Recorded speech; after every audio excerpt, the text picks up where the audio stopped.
നമുക്ക് നിസ്കരിക്കാൻ വേണ്ടി അല്ലാഹു തആല നിസ്കാരത്തിൽ അത്തഹിയ്യാത്ത് തന്നത്.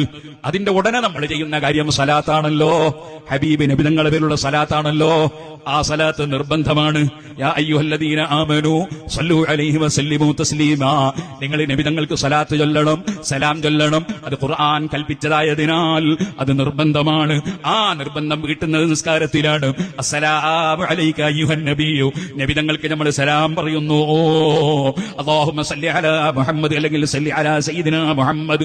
നബി തങ്ങൾക്ക് നമ്മൾ സലാത്ത് ചൊല്ലുന്നു, നിർബന്ധം വീട്ടുന്നു.